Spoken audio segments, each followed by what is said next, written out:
persediaan dolar dan segala macam. Ya mungkin itu yang kita ingin pemerintah secara akuntabel dan transparan kemudian membuka ini semua, dan jangan khawatir pasar tidak cepat panik kok gitu. Yang justru membuat pasar panik adalah ketika semua indikator itu sudah menunjukkan hal yang negatif tapi pemerintahnya masih seakan-akan positif semua. Nah itu kan dianggapnya ini pemerintah halu atau gimana, itu yang membuat respon pasar jadi negatif kalau menurut saya, Mbak.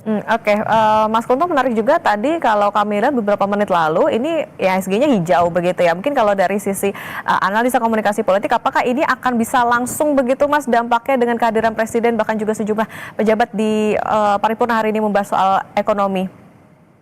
Menjadi saya berharap hijaunya ini tetap bertahan bahkan setelah hari ini, Mbak, gitu. Jangan sampai hijaunya cuma hari ini ketika Presiden pidato terus besok merah lagi, kan jangan sampai, amit-amit ya gitu. Saya sih berharap ini tetap hijau dari sinyal bahwa Presiden kemudian hadir dan menjadikan ini isu yang sangat penting, itu bisa jadi sinyal penting juga bagi pasar. Tapi sekali lagi kita juga harus menunggu bagaimana pidato Presiden nanti, gimana policy-nya, apakah pasar merespon secara positif atau tidak policy itu gitu. Oke. Mas Kunto, tapi kalau melihat saat ini bagaimana Presiden hadir langsung ke rapat paripurna, ini respon yang sudah tepatkah melihat bagaimana kondisi saat ini, termasuk juga kalau yang sangat terasa ke masyarakat ini salah satunya adalah harga bahan pokok ini mulai merangkak naik dan sebagai imbas dari nilai tukar rupiah yang melemah terhadap dolar Amerika?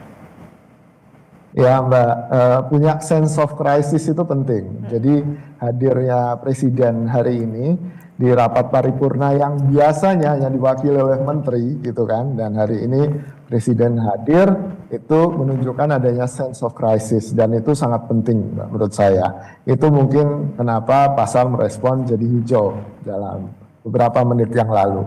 Yang kedua, kalau dikaitkan dengan harga barang, nah ini dari beberapa teori komunikasi, misalnya agenda setting aja lah gitu.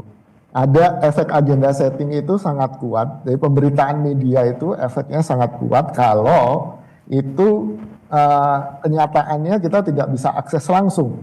Misalnya isu luar negeri, isu perang, itu kan kita nggak bisa nonton langsung ya perangnya ya. Tapi makanya pemberitaan tentang perang, tentang isu luar negeri, itu orang sangat bergantung pada media, makanya efeknya sangat kuat.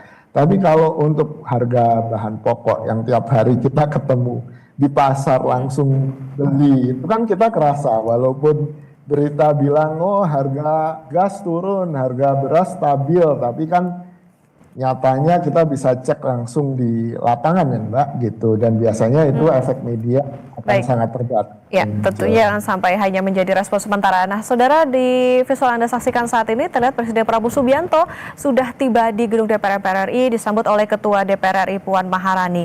Dan tadi juga sebelumnya sudah hadir Wakil Presiden Republik Indonesia Gibran Rakabuming Raka. Nantinya Presiden Prabowo Subianto ini sudah bersiap untuk menyampaikan bagaimana kerangka ekonomi makro, dan juga ada beberapa tadi agenda yang akan disampaikan dalam rapat paripurna hari ini. Tentunya ini menjadi momen yang ditunggu tentunya juga oleh masyarakat, bagaimana pemerintah begitu merespon situasi yang terjadi saat ini di tengah gejolak ekonomi maupun juga situasi politik global. Nah, tadi juga disampaikan ini bertepatan juga dengan momentum Hari Kebangkitan Nasional, yang harapannya apa yang disampaikan oleh Presiden hari ini juga bisa menjadi optimisme di tengah situasi yang terjadi di Indonesia saat ini, termasuk juga dalam hal ekonomi.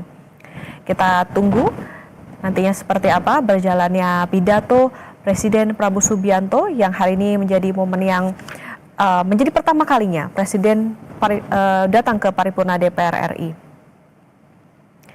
Terlihat Presiden Prabowo juga tidak hanya didampingi oleh Wakil Presiden Gibran Rakabuming Raka, juga Ketua DPR RI Puan Maharani, juga tadi terlihat Wakil Ketua DPR Sufmi Dasko Ahmad, kemudian juga ada Saan Mustafa dan juga sejumlah pejabat DPR lainnya.